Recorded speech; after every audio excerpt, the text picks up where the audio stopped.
السلام علیکم ورحمۃ اللہ وبرکاتہ۔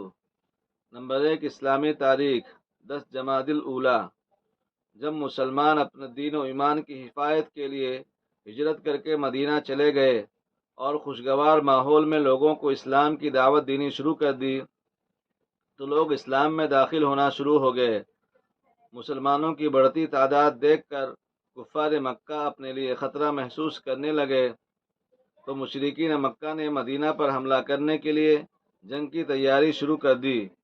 ادھر مسلمان مدینہ میں امن سکون سے رہنا چاہتے تھے، لیکن مشرکین مکہ جنگ کرنے کے لیے اہل مدینہ سے چھیڑ خانی کرتے رہتے تھے۔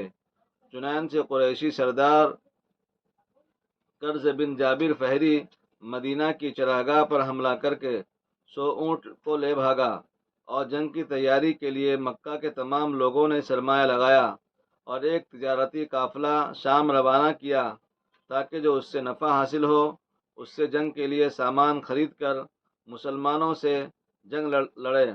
بالآخر حضور صلی اللہ علیہ وسلم نے مشرکین مکہ کے ظلم و ستم کو روکنے کے لیے صحابہ کرام کو ان کے مقابلے کی اجازت دے دی۔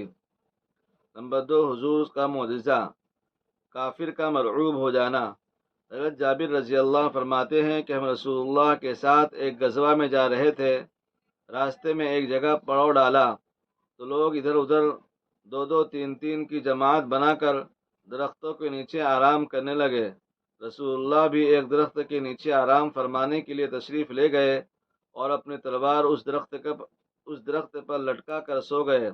رسول اللہ فرماتے ہیں کہ میں سویا ہوا تھا کہ ایک آدمی آیا اور اس نے میری تلوار لے لی۔ اچانک میں بیدار ہوا تو کیا دیکھتا ہوں کہ وہ تلوار لیے میرے سر پر کھڑا ہے اور مجھ سے کہنے لگا، تمہیں کون بچا سکتا ہے؟ رسول اللہ نے اطمینان سے جواب دیا، اللہ۔ اس نے دوسری مرتبہ سوال کیا، رسول اللہ نے اطمینان سے جواب دیا، اللہ۔ تو اس پر یہ اثر ہوا کہ اس نے تلوار نیام میں واپس رکھ دی اور آپ کو کچھ نہ کر سکا۔ نمبر 3، ایک فرض کے بارے میں۔ رسول اللہ نے فرمایا، مونچھوں کو قطرہ کرو اور داڑھی کو بڑھاؤ۔ فائدہ، داڑھی رکھنا شریعت میں واجب اور اسلامی شعار ہے، اس لیے تمام مسلمانوں کے لیے اس پر عمل کرنا انتہائی ضروری ہے۔ نمبر 4، ایک سنت کے بارے میں۔ اپنے پروردگار سے اس طرح مغفرت طلب کرنی چاہیے، رب انی ظلمت نفسی فاغفر لی، اے میرے پروردگار، میں نے اپنے اوپر بڑا ظلم کر رکھا ہے، لہٰذا میری مغفرت فرما دیجیے۔ نمبر 5، ایک اہم عمل کی فضیلت، اچھے اور برے اخلاق کی مثال۔ رسول اللہ نے فرمایا، اچھے اخلاق برائیوں کو اس طرح ختم کر دیتے ہیں جس طرح پانی برف کو پگھلا دیتا ہے، اور برے اخلاق اچھے کاموں کو اس طرح ختم کر دیتے ہیں جس طرح سرکہ شہد کو خراب کر دیتا ہے۔ نمبر 6، گناہ کے بارے میں۔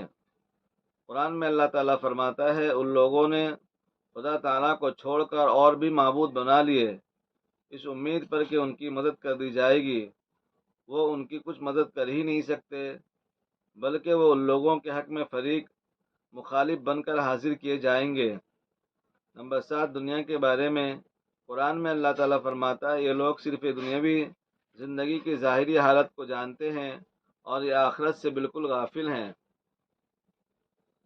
یعنی انسان صرف دنیا کی چیزوں کو جانتے ہیں اور اسی کو حاصل کرنے کی فکر میں لگے رہتے ہیں۔ نمبر 8، آخرت کے بارے میں۔ رسول اللہ صلی اللہ علیہ وسلم نے فرمایا، اگر کوئی بندہ پیدائش کے دن سے موت آنے تک اللہ کی اطاعت میں چہرے کے بل گرا پڑا رہے تو وہ بھی قیامت کے دن اپنے سارے عمل کو حقیر سمجھے گا اور یہ تمنا کرے گا کہ اس کو دنیا کی طرف واپس کر دیا جائے تاکہ اور بھی زیادہ نیک عمل کرے۔ نمبر 9، طب نبوی سے علاج، بیماریوں سے بچنے کی تدبیر۔ رسول اللہ صلی اللہ علیہ وسلم نے ایسی جگہ بیٹھنے سے منع فرمایا ہے جہاں بدن کا کچھ حصہ سائے میں ہو اور کچھ حصہ دھوپ میں ہو۔ فائدہ، طبی اعتبار سے ایک ساتھ دھوپ اور سائے میں بیٹھنا صحت کے لیے مضر ہے۔ نمبر 10، نبی صلی اللہ علیہ وسلم کی نصیحت۔ رسول اللہ نے فرمایا، قرآن کا دل سورہ یاسین ہے، جو آدمی اللہ اور آخرت پر ایمان رکھ کر اس کو پڑھے گا اللہ تعالیٰ اس کی مغفرت کر دے گا۔ تم اس کو اپنے مرنے والوں پر پڑھا کرو۔ اللہ تعالیٰ ہم سب کو عمل کی توفیق عطا فرمائے، اور آپ سے گزارش ہے کہ آپ ہماری اس پیغام کو ہر گروپ میں شیئر فرمائیں تاکہ سبھی اس کا فائدہ اٹھا سکیں۔ السلام علیکم ورحمۃ اللہ۔